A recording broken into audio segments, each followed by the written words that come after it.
Hello, this is the voice of the BBC Home Service.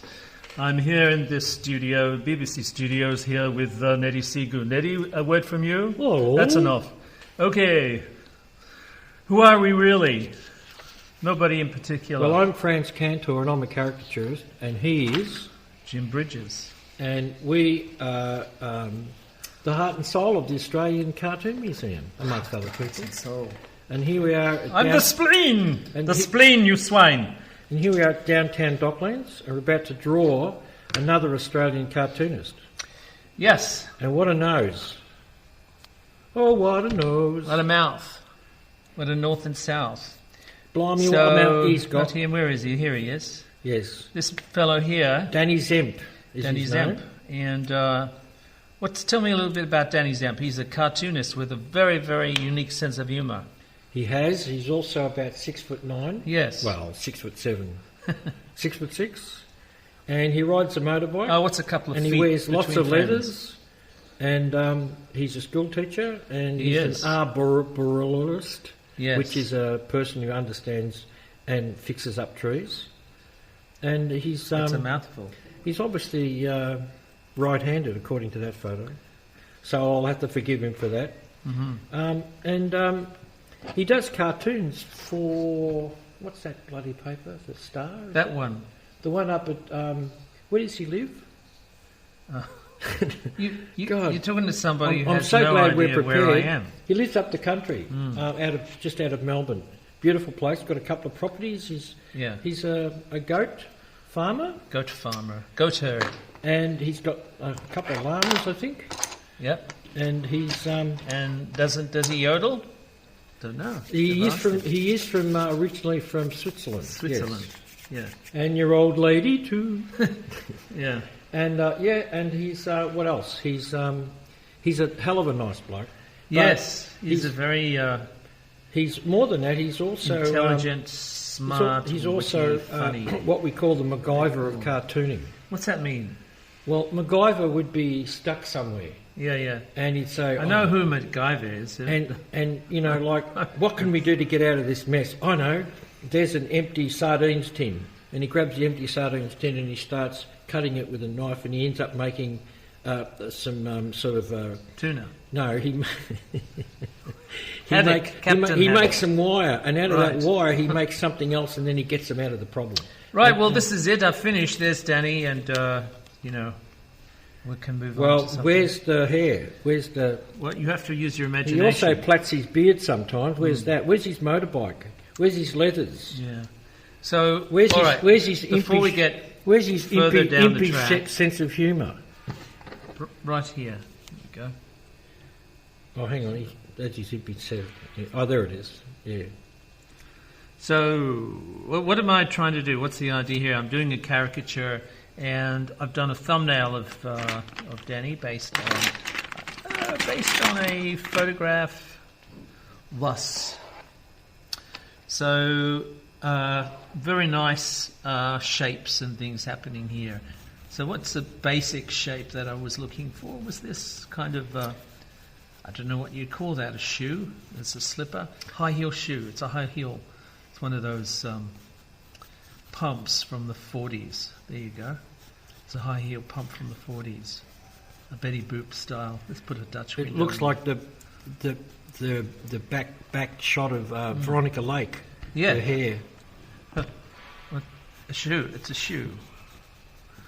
Okay, so it's basically that sort of concept, right? So this concept, this is the shape that I'm going for, because if you look at it, the impression that you get, there's a lot of volume in the beard area from this angle especially. There's a great counterbalance with the nose, delicately perched on the nose, these very fine little specks. That's delicate, is it? Glasses. That's delicate, is it? Well, the glasses are. Oh, okay. And then you have a very well-formed ear, yep, which creates a counterbalance with all of these shapes. It's very cool.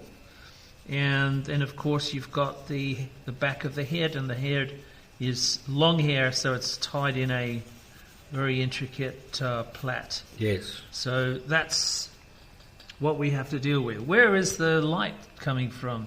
Well, the light's sort of an even base light. I think this was shot in here. So you've got probably a light source which sort of favours the left-hand side. That's what we're going to go. We're going to go for, I think, and that'll give us a bit of a three-dimensional aspect to the drawing. And speaking of favouring, Frantz, do you want to talk about the fact that you don't like balanced pictures? What's that mean, balance? Well, you like a picture that sort of swerves off to the left or the right. You know, you don't like. I like movement in drawings. But you don't like perfect balance in a portrait. Oh, you mean symmetry? That's the word, symmetry. So if you had someone, it takes over. The symmetry takes over the design. That's right. So for variety, and humans look for variety. We don't like to see things that are too. So you like things slightly out of kilter. Yeah. Well, humans like things slightly out of kilter. Humans are slightly out of kilter. Why would they vote for Trump if not? The Russians helped. The Russians helped. Did they? Oh, yeah. They came aboard and oh, God love them. They came on board and they voted. Yeah, the Russians. Isn't that great? Yeah. That's democracy for you. Well, for you, not for me. That's democracy for you. Democracy is coming to the USA. Why did I do this? I kind of like that. I might actually use that as a cartoon character. Yeah. T. It's Mr. T. Mr. T. Oh, he's been done. You like to change the name. Without the what about capital the bling? T? Mr. Capital T. Mr. Capital T. Yeah. Mr. Capital anyway, T. So that represents the mask or the T zone, which is the area you concentrate. That's right. Which is the eyes, the nose, and you've got to get that right. Okay, that's the premise. So, in order to expedite this process, as Peter Sellers would say, with all possible dispatch, we're going to continue. We're going to press on with all possible dispatch. We're going to start to draw some of these. So, in this particular picture, the ear is sort of balancing the nose, yeah? In that particular picture. Well, yeah, like it's easy to say in a symmetrical fashion, you know, that the left equals the right. The left balances the right, not so much in politics. Low battery. And, I'm sorry. So, it just means that I've got to... It's good, 20%, will that last? No. Okay. So, no, it's fine. It's, I think, sorry for that little interruption. Because I'm charging the phone. We have an energy problem. We always have an energy problem. Australia has a big energy problem. The bill just landed on our doorstep and the noise it made. Did we adequately explain that? Do you want me to sing a song? We're looking at balance. We're looking at left and right balance. Yeah. Okay, so this is what we're contending with. We're articulating this the properties of composition, and one of those properties is balance. And composition in art is quite a long-travelled road, actually, because a lot of the principles of composition come from fine art, they come from sculpture, they come from architecture, they come from graphic design, and they come from photography and film. And New York. In New York? Yeah. And Berlin. Composition? Oh, yeah. You're talking about composition now, of course. or you're mentioning architecture, the Bauhaus. So I never mentioned the Bauhaus. Can you imagine we wouldn't have any Bauhaus if someone didn't invent... House. Graph paper. Graph paper. If someone didn't invent graph paper, we probably wouldn't have the buildings we've got today. I'm just sending that out there to see how people respond. Right. Graph paper. Okay, now... All right, so Danny is a Australian cartoonist, and he also collects goats and breeds goats for, I don't know, feta? Feta's better. They're all individuals, he knows all their names, he's nursed them all. Yeah. He's a raised loving father. Them from kids. God. Bah.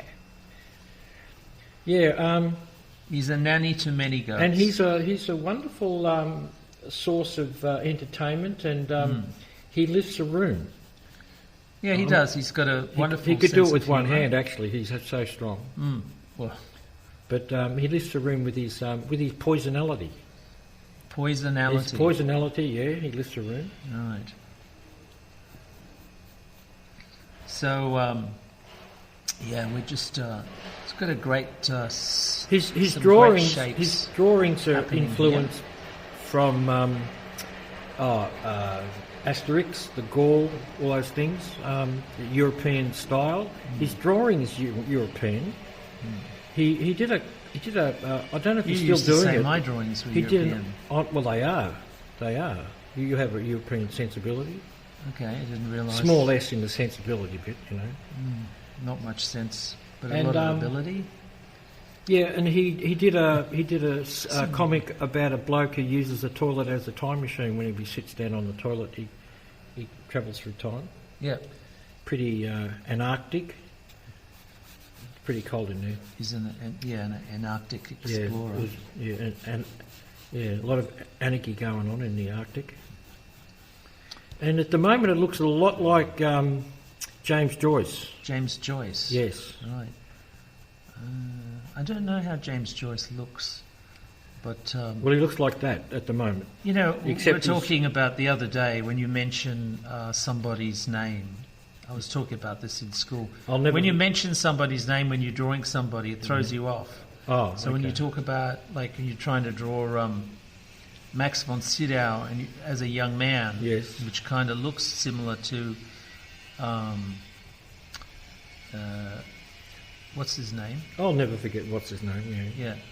Then you probably shouldn't mention. Well, Are you telling me to shut up? Steve McQueen. Because I thought if I push you a bit, you know, with these hints and stuff, that you might actually end up doing a better drawing.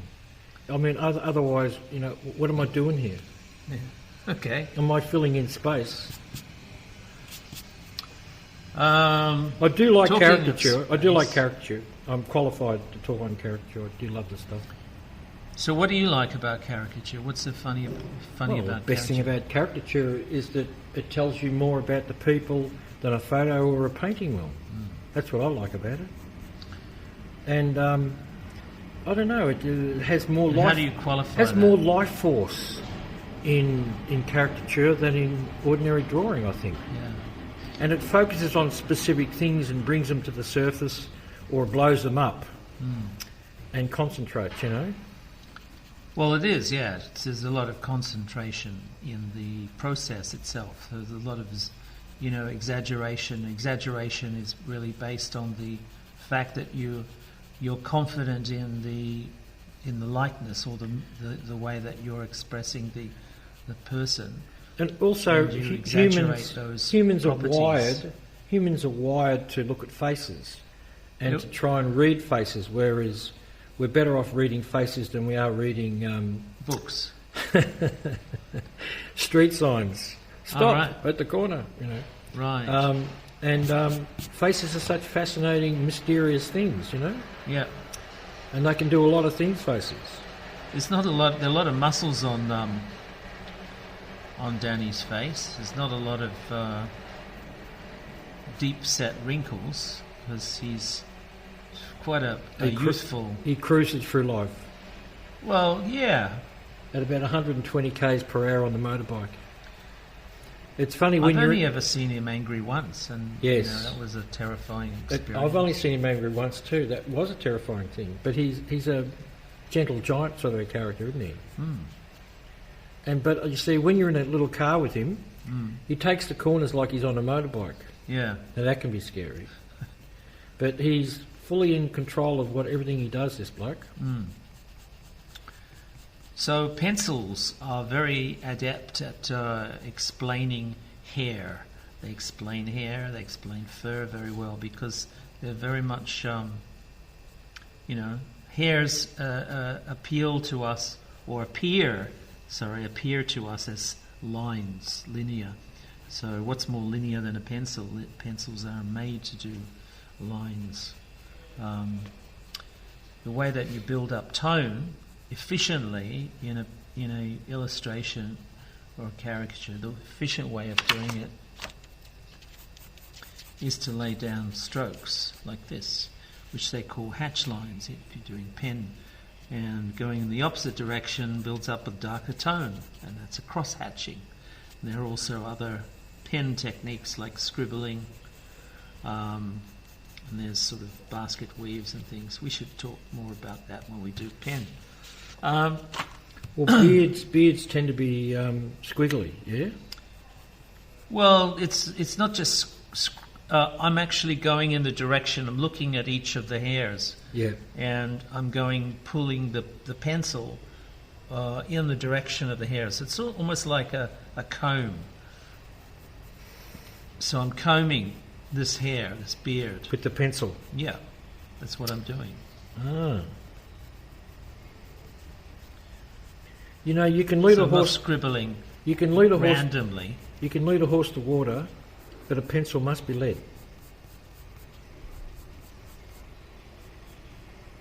Groucho Marx said that. Uh-huh. Groucho Marx Yeah. said that. Okay.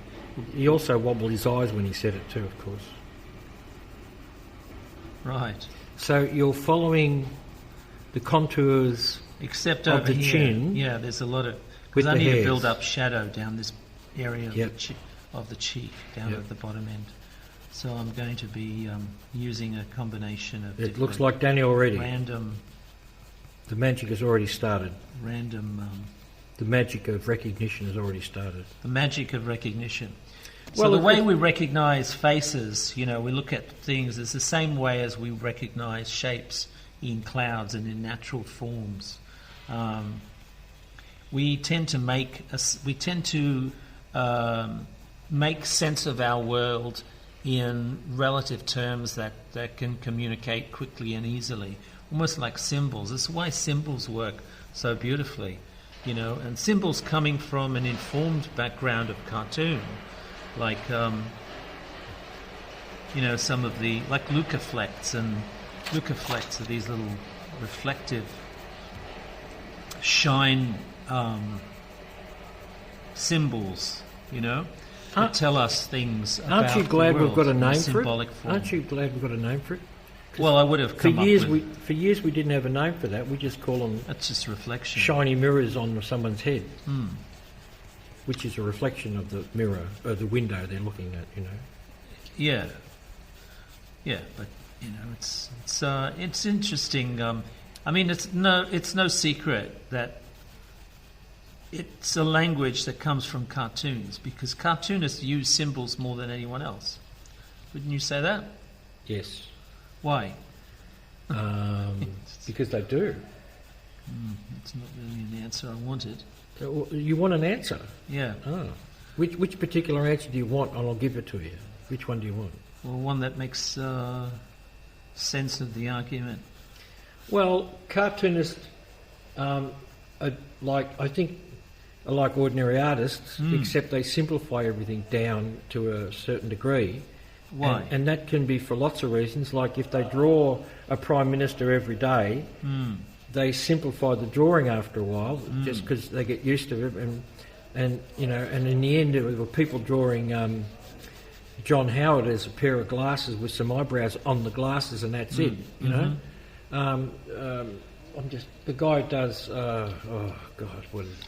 So symbol is a process of visual reduction, like graphic design. Yes, and of course they want to express a lot of things in one drawing.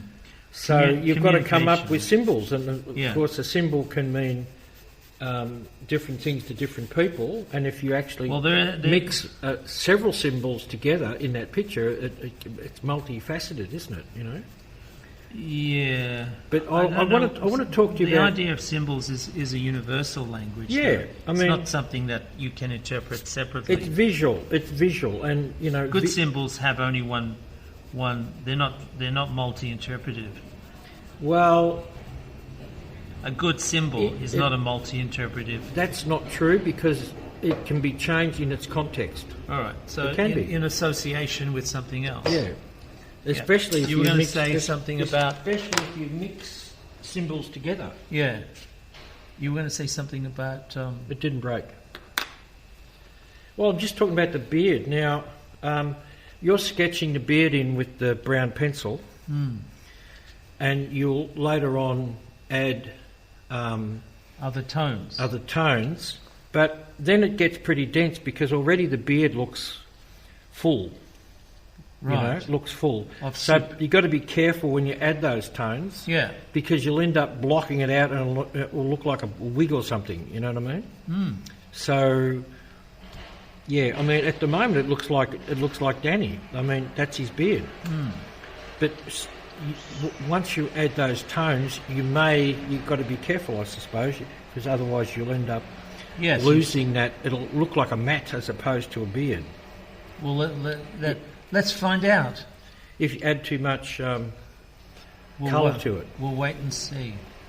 And those gaps in between the lines you've done, that sort of that looks like the shine off the hair, or even it looks like the shine. Although for some reason the hair around the mouth is always lighter.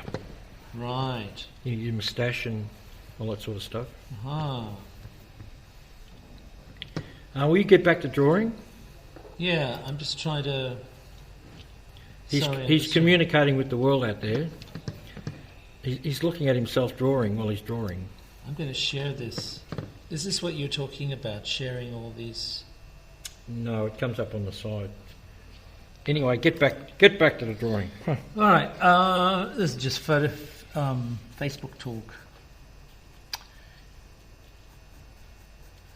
So Danny's got orange hair, so I can't really use a lot of dark lines. I've got to be careful how dark I make them. Yeah.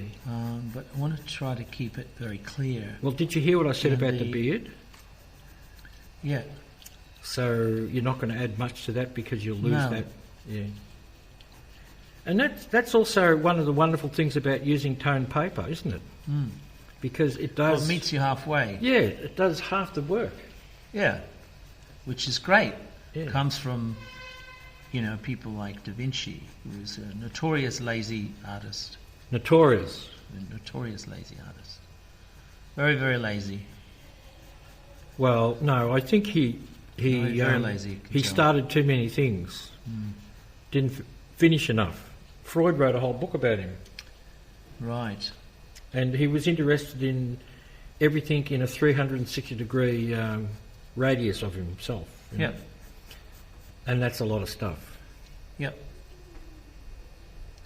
But he took a lot of shortcuts as well, and it took him a long time to paint things.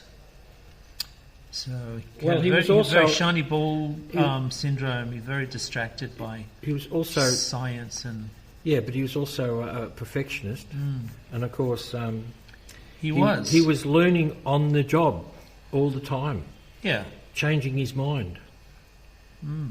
So he'd start a picture, and he'd realise something about the process, and I think everything he did, he wanted to do differently. He wanted to extend his boundaries. Everything was a learning curve to him, everything. Before you get upset, though, I don't actually know he was that lazy. But I suspect, though, that he was a businessman as well. So he was part artist, part businessman. Yes. Part diplomat, part scientist. He had all these many different hats that he'd wear. And he was left-handed. And was he? And apparently, according to some people, he invented caricature, but that's not really true because.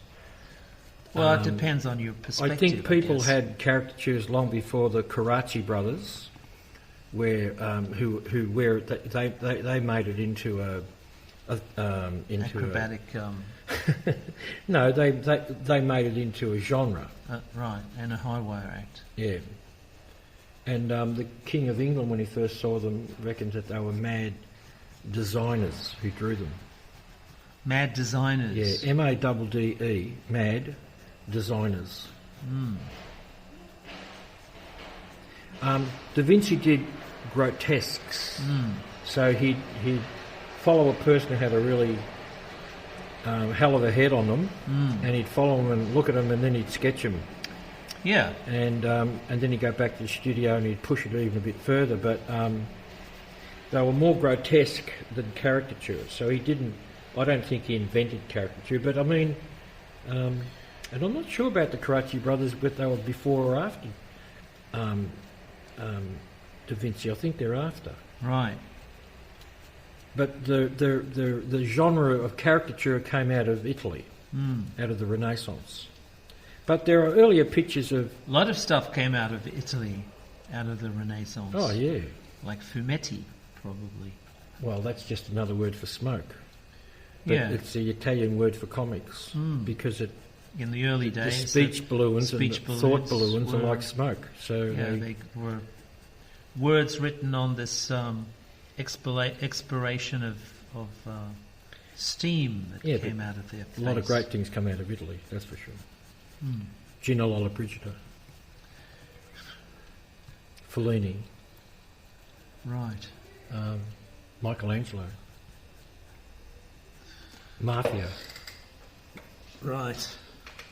Lots of stuff. I can't think of Gino Lollobrigida without referencing the Flintstones take on our... Yes, can I tell a story? Yeah. Pardon me. Sorry about that. You want to tell the story? It's Deb. Well, the Flintstones, as you all know, were in the cave days, the cavemen days. Yeah. But for some reason, they're in Venice. Yeah, in a movie. And they're going down the gondola, or they're in a gondola, and they're going along, and Fred stands up, and he bashes his head, and because they're going under a bridge, and he bashes his head, and the bridge says... And his wife says, "Why did you see the sign?" And the sign says, "Danger, Lollobrigida." Yeah. But what are the Flintstones doing in Venice? Because Venice wasn't invented for thousands of years. Well, the Flintstones would... they had this beautiful take on the world, like, you'd be flying pterodactyl airlines and things. Oh, that's right, yeah. Had flight. They had... It's a living. one of the earliest, I think the first episode, Fred gets up and he has a shave and he just basically takes two clamshells, captures a bee from the outside and it vibrates and he just shaves his morning shave with an electric shaver. So two things, you've got shaving and you've got electric razor. But he always had Before 6 o'clock. electricity. He always had 6 o'clock shadow on his face. Yeah. Always. And so did Barney. Yeah. Now, that's got nothing to do with the animation part, is it? Because that's not... It is. Aha. And so what does it mean? Tell me. Limited animation, you don't have to redraw the whole face. You just draw for lip syncing. There's a lot of dialogue in Hanna-Barbera cartoons, whereas like in, say, Tom and Jerry, there wasn't. So there was a lot of screaming and stuff, and pretty much full animation. Yeah. But Lots of the action. Flintstones, they had a good budget, but they wanted to be clever with their use of resources. So they invented this form of limited animation by keeping all of the art, not redrawing so many frames, so many drawings. Just only draw part of them and use the cells. But wasn't it the first to actually create a animated series on television that was computer? They used computers? No, they didn't use computers. Oh, I thought they did use computers. Okay. No, I don't think any of the Hanna-Barbera shows use computers. The computers at the time would have been horrible anyway. Would be an That's awful lovely. You've got his production. You've got his mane perfectly drawn. His mane. Yeah, the main mane. That's the main one. Yeah. Not the secondary mane. No. So I don't know. Danny is very big on puns and things. He'll just sort of like, hit you with these double meanings and things all the time. So as a cartoonist, he's sort of like, he's always on the boil. He's always He's always on the boil. That's right. Yeah, which is the mark of a great cartoonist. I don't know of anyone else that does that. sort of like a great personality, like a humanist. Somebody that has a good sense of humour, and is that what a humanist? Humorist. Is? Oh, humorist. Okay. Yeah, but a humanist is somebody that understands and appreciates and reflects on and studies the human condition. I think Danny is one of them too. Yeah. So they spread their humanity around, do they? Yeah, he's a big bloke, and he always turns up wearing his leathers. And then he takes off his coat and his leather pants and the boots and the helmet, and the room's full of his clothing. You've got to prepare when he comes. Yeah. And we talked about he's the MacGyver of cartoonists.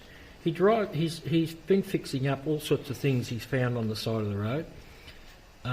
He's including a big street signs and all sorts of stuff. But he's been doing up is it a Bedford truck? Is it a Bedford truck? I don't know. I haven't seen it. Oh well, it's a 1940s truck, and wow. I asked him could he help me shift something, and he turns up in a truck, this really old truck that with a crank handle. Well, it's got one of them, and it takes a long time to crank. It's not exactly fast moving, Yeah. And if you put too much weight, it heats up. Yeah, and you've got to use leaded petrol. Is that one of his kids? It's one of his kids. Okay. So you've got to use leaded petrol. Yeah. You still haven't got It's one of those things that sound good, don't they? But it's like, I don't have a red pencil. We're going to... No red pencil. Well, you could never be a good school teacher, could you? Do they use red pencil? Oh, yeah. They put it right through their work, Oh, that's do no they? good, that's no good, Bastards. that's no good, that's no good. Do you know why cross-eyed... Lion? No, cross-eyed school teachers make bad school teachers? Because they can't control their pupils.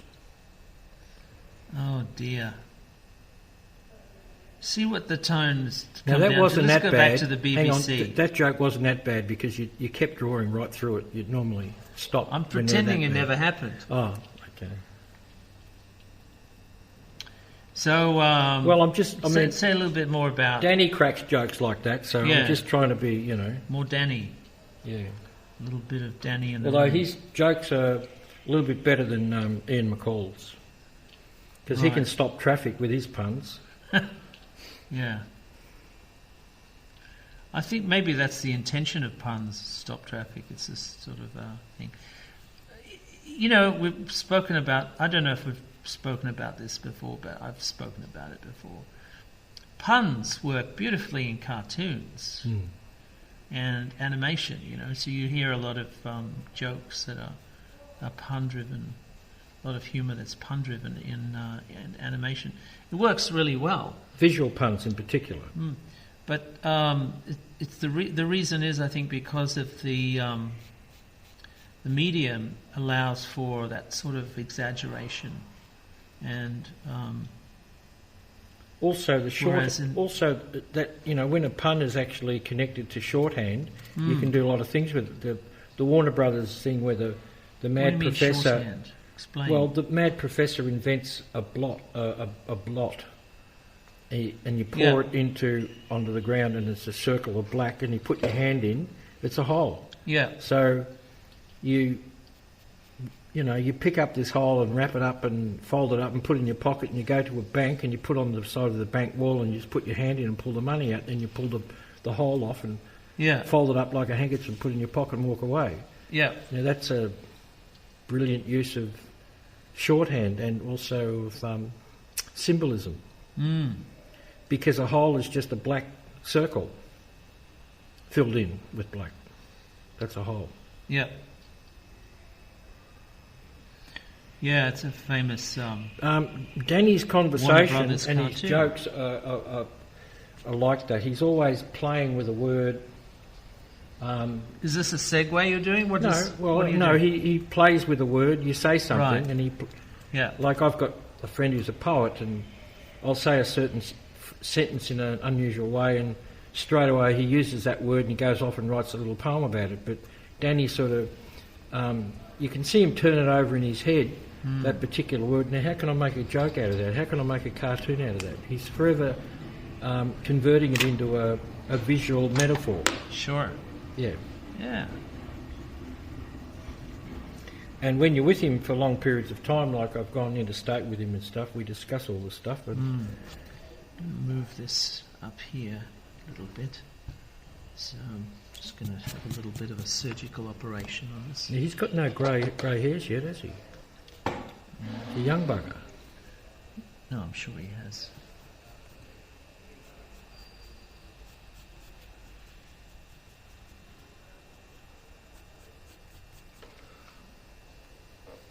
So we're not going to go down the. We're not going to discuss too much geography of the face today because he hasn't got many. He doesn't have a lot of wrinkles, no. No. There's a lot of muscles. Very strong man. He's an incredibly strong man. Well, muscles on his face. Yeah, but I've seen him do things that I can't believe a man can do. What? Shift things. Lifting a tractor with one hand. Angles. He sort of. He's got long legs, so he stretches them out and he just lifts up stuff. He's like a big spring. Yeah, he knows how to use his body. He knows how to not hurt his back and all that sort of stuff. And he can. I've seen him shift sensibly. I've seen him shift really heavy filing cabinets, big art filing cabinets by himself, and put them in places that it would take about 3 men to do, and he does it all by himself. Right. His brain is forever working out the problems, you know. And as he's driving down the street, and he'll see a broken bit of wood or a sign or something that's not used anymore. And he'll rehome it. He takes it home, and it ends up as a door or a fence or something like that. He's always forever utilising things that are thrown away. Right. So that comes from having an imagination. So you've got a really vivid imagination. You can see possibilities and things. But I mean, we all get ideas. We all get ideas, and we all have imagination. Some more than others, but he always converts it to a physical reality. Yeah. Well, sometimes it's great to have that ability to do things with your hands, so that you can make a coffee table out of a book or something. You know, just some silly. Well, you have enough pages and big enough size, you know. What was that Seinfeld episode? Yeah, coffee table book. Yeah, with fold-out legs. It was like a pun on inventors. You know, these like quick-thinking inventors. They'll see an opportunity.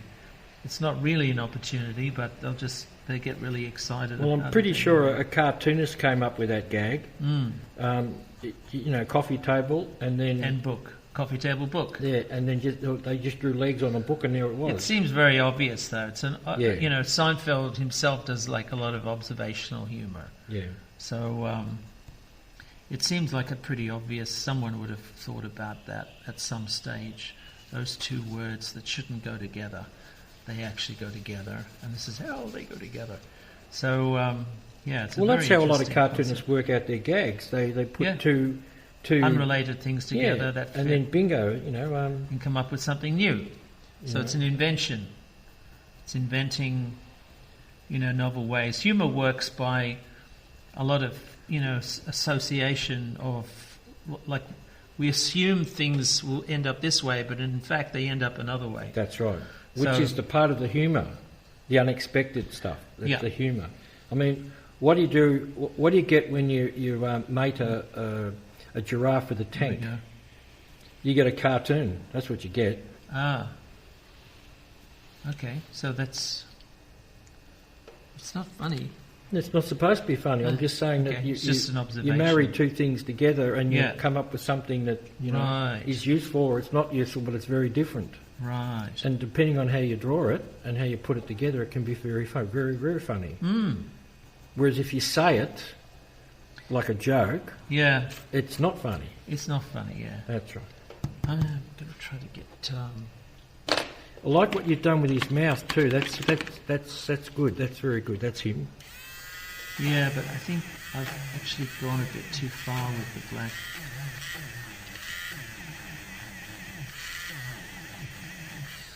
So, sorry if that reminds you of your dental appointment tomorrow. Nothing I can do about that. I like dentists. Yeah, he likes dentists. Hate haircuts. Can't stand haircuts. Haircuts are the devil. Here today and gone tomorrow.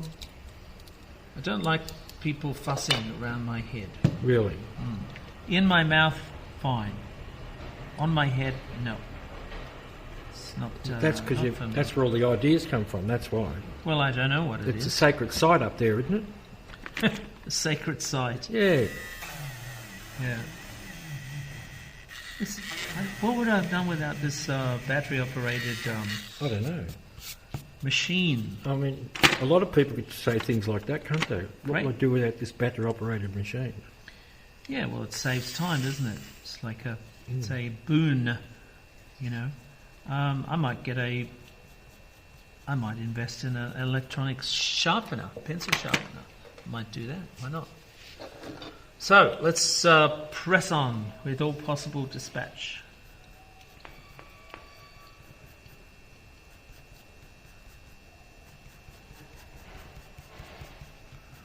I'm going to be drawing Buddy Hackett soon, so I quite like. I've been watching a lot of Buddy Hackett interviews and things, and it never occurred to me that he had a stand-up career. Well, but everybody virtually in mad world. The film you hate. No, You do. no, You hate it. no. I don't. I don't hate You just it. don't like it. I just don't like car accidents. That's all. You don't like car accidents. Yeah, Right. it's got lots of car accidents in it. Yeah, but they're funny because they're big. And the last lengthy 10 minutes, you can Continentals get rid of having all that accidents. stuff on It's the a ladder and hilarious car. all that stuff on the ladder and all that sort of, not. Yeah. And how could Spencer Tracy, How could he stoop so low? that's as exactly to be funny. right. And he was the bad very guy too. unfunny man. He's running off with the money, Yeah. A guy with his scruples. Huh. Mm. Good Catholic alcoholic like him. Yeah. Well, because everybody else in it are comedians. Everybody in it, except who else? Even the old woman who hits what's his name over the head with the handbag. Ethel Merman. Yeah. There's no business like show business, like no business I know. She has incredible energy in that She does. film, and my God, this She married stentorian voice, this Yes. brilliant voice. She married Ernest Borgnine and wore him out. Oh my God, that's wow. Yeah. He left the marriage and joined McHale's Navy. Yeah. And what was he in SpongeBob? He was Mermaid Man. He bashed up Frank Sinatra in Yes. From Here to Eternity. Yeah. Never saw that. Really? No. No, it's a good film. I don't really. That is a good film. Yeah. Deborah Carr, Burt Lancaster. Good people. Yeah. Good book. I wouldn't know.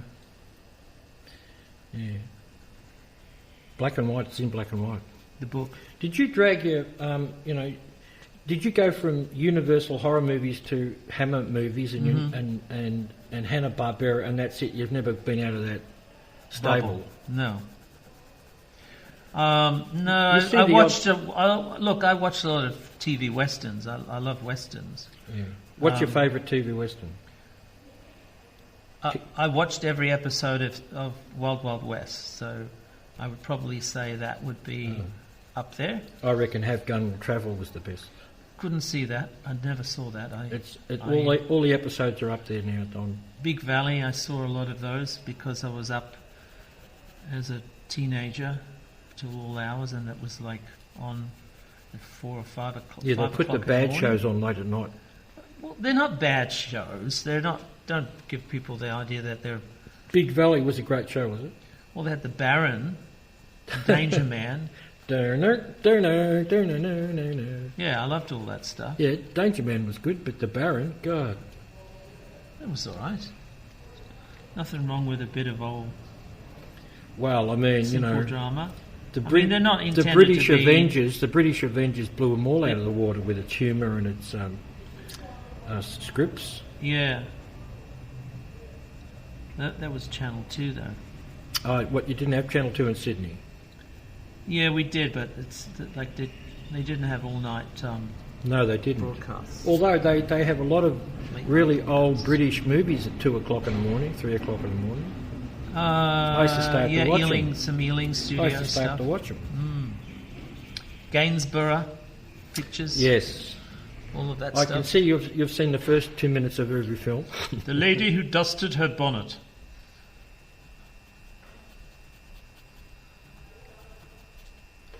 It's a drama about a lady in a bonnet. Gainsborough pictures. So silly. Yeah, It is a silly place. But Hammer Horror was, heaven to you, wasn't it? Not just... yeah, well, if anyone knows anything about Hammer Horror, it's not just about a Hammer Horror. It's Tygon, it's Amicus, and there's a whole slew of, horror genre films. The They were like Quatermass the real Experiment. Gothic part of the horror experience. Did they make the Wicker Man? That was American International, I think. Oh, but, okay. That's a good film. Yeah. That's a great horror film. Yeah, they had Britt Eklund and Edward Woodward, and who else? Ingrid Pitt was in there she was from Hammer. What am I looking for? I want that. That's the white. You're going to give them a white background. Probably. I'm going to use that. Why don't you change the direction? I might do black. You just sort of changing the direction on the white instead of going down, going sideways. Not really. Here's a pen. Go for it. Knock yourself out. I think I like that because it doesn't interfere with the rest of the market. I forgot what I come here for. Get this. And You came for a white pen. yeah. So there's a camera flash or a light flash A or little bit something. of detail there. Yeah. So what I'm doing here is I'm adding sparkle, right? So very high contrast elements that I can see that have some form of relevance to the overall tone. So it's like picking out... Well, it's a highlight, but it's not, because it's small. Like the shiny bit on the nose is probably more white than a little bit in the eye, but it really works because of the contrast. Lifts the whole... And also, you can do this. You can do little wayward hairs, which add more distinctive personality to the mustache. And give him 10 years,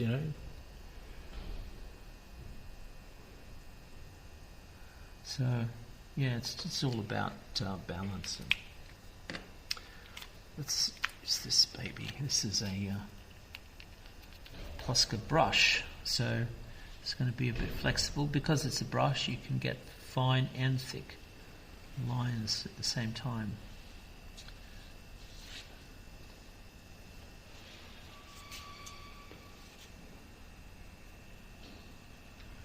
Put some shine in there. A little bit of shine up here would be in order.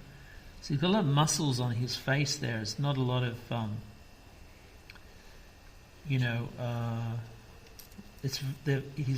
his skin's very flexible. So there's not a lot of lines or furrows that you could pick out as, distinctive, like geography. But he makes up with it with some enormous landforms. Like the nose and the landforms. ears. So no streets or rivers or creeks, But landforms. but major landforms. Mm.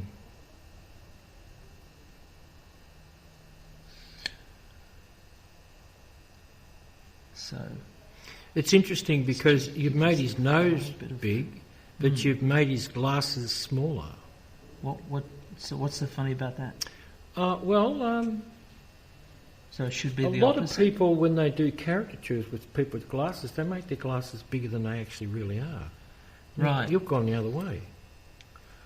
Yeah, look, it's a matter of balance. It's a matter of looking at things and understanding what their relevance is in the overall story of the face that we're trying to draw. Because some things have more relevance being small. You know, I wanted to give his eyes a certain smallness. Well, you've actually, accentuate by making the glasses smaller, you've sort of emphasised the eye more, and also by making the glasses smaller, you make the nose bigger in a way. Yeah, So it's all helping each other. yeah, somewhat. It's a magnificent ear. Ear. Magnificent. Magnificent. Look at it. Well, it's a perfectly... It's not cauliflower, it's not been bitten off by rabid goats yet. It's a funny thing, I think, when I first heard it, you know, someone that collects goats. It's kind of, it's a strange sort of activity. People collect cats and dogs. Yeah, but you don't milk cats, do you? No, they milk you. I wonder if there's anyone that milks cats.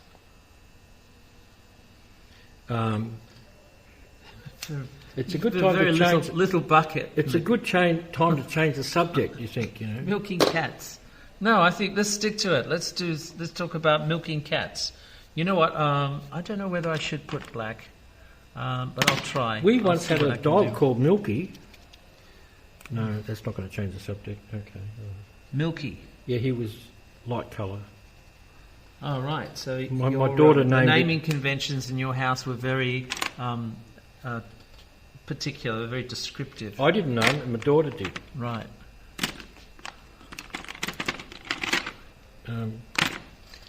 There's that song from Oklahoma about the Surrey with the fringe on top, and it's got two white horses, and one's like milk and the other's more like snow, so you can tell them apart. And this is in the lyrics. Yeah, of course. except I did it backwards. One's like snow, the other's more like milk, so you can tell them apart. Yeah, I don't think we should do goon jokes with Danny, because I don't think he knows about the goons. That'd be misrepresenting him, you know. Well, you can always Spotify it. You've got some routines. I don't think they have You the can great... Spotify it. Yeah, they don't have a lot of the routines on There's a joke there Spotify. somewhere. Spotify. Well, they Do you don't remember have Little a lot. Dot? Remember Little Dot? The cartoon character. Yeah. She used to do a lot of Yeah. Spotifying. Okay. So He Little stopped. Dot. When he Who's stopped Dot? drawing- Dot is a Harvey cartoon, isn't it? Yeah. Hated those comics too. Although I didn't mind... Hot stuff. Hot Stuff was good. I like Hot Stuff. But Spooky. Casper was pathetic. Well, Casper was just really there Casper, to the friendly fulfill ghost, the friendly franchise. And Wendy the Good Witch. Oh, God. Yeah. Well, there was I mean- the Little Giant and One of the first comics I ever read was an EC comic. Huey. So you can't go to Baby Casper Huey? the Friendly Ghost after you start off on EC comics. You just can't. Was Baby Huey there, or was that Yeah, he was there. the duck with the nappy? Duh, he had a voice like that. I thought he was a goose. Oh, was he a goose? Yeah, that makes more sense. Yeah. Why a goose? Doesn't work, does it? Well, I don't know. Why a goose? Well, Why a duck? Oh, that works. Well, a lot of the cartoons in the 40s were farmyard animals. Yeah. In the 20s, like the bunny. Farmer alfalfa. Yeah. Well, he wasn't a cow. No, but everybody else in the. I don't think he had a wife or a son or anything. It was just him and all the animals. 2 magpies. But the Bugs Bunny, Mickey Mouse cartoons, the original ones in the 20s, they had, these pie-eyed cows and horses and things like that. Horace Horsecollar. Yeah. And I forget what Clarabelle cow. That's right, Clarabelle cow. So for some reason, that sort of country, it just worked well. And I think it also happened in Sunday comics, because I'm pretty sure that's where they got a lot of that, those gags from. Well, people have always been forever interested in animals, especially kids. So, There's something about, but animals, Mortimer Mouse? Disney came up with Mortimer Mouse. Mortimer, yeah, and it got changed to Mickey pretty quickly. Well, it's interesting. How would you get a mouse in any case? Because most people wouldn't be aware of what a mouse is. He was pretty big for a mouse, I know that. Yeah, but most people, other than living in the country, you wouldn't know what a mouse was. That's not true. It is true. No. Why would you have a mouse in your house? You'd have cockroaches in your house. There's a moose loose in the hoose, lolly. Cats and dogs, yes. You can they're understand just very that. small rats, aren't they? Rabbits, perhaps. No, they're very... not mice. Mouses, I hate you misses to pieces, are very small rats, aren't they? No. And there's lots of rats around. Mickey Rat. You dirty rat. Yeah. I don't know if there's lots of rats around. I've never had the experience of seeing a rat up close, so I don't know. Really? Not and a wild one. You're from Sydney. I reckon you've seen a cockroach up close, but in Sydney. Well, we've got cockroaches everywhere, but they come Sydney, from Sydney. They're big. They're like B-52s, the cockroaches in Sydney. Bondi cockroaches. Oh, Bondi cockroaches. Isn't that a friendly term for New Zealanders? No. Oh, That's okay. a terrible thing to say. It is. Horrible. That's terrible. Typical Sydney joke. Yeah, poor cockroaches. I'm just kidding. I'm glad you're doing it in black. It makes the goat more aggressive. You've got a demonic goat there. Yeah.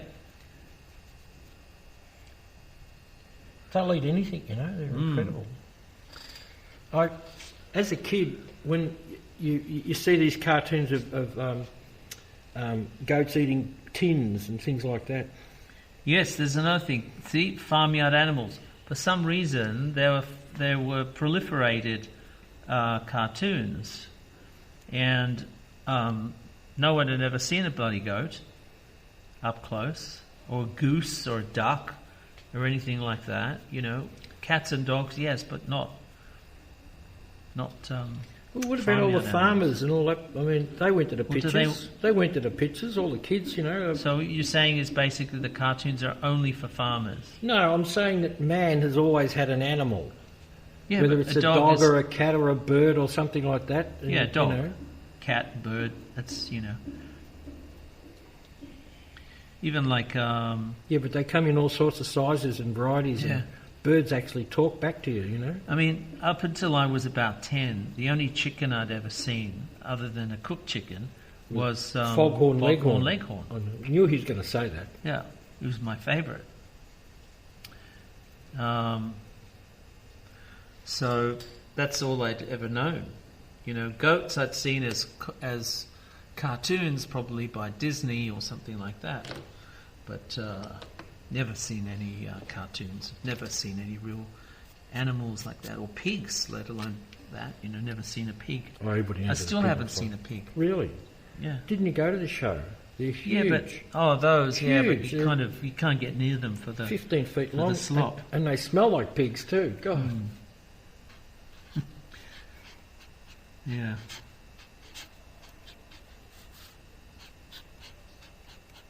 Well, you're not. Your background isn't. Rural. No, or Outer suburban. pigs. Pigs. You weren't allowed to eat pigs, were you? Bacon and all that stuff. Well, my father did. He broke with tradition. A lot of Jewish people eat ham. Just because, they don't like being told not to eat stuff. Cooked actors. Yeah. Well, that's really good. That's really, really good.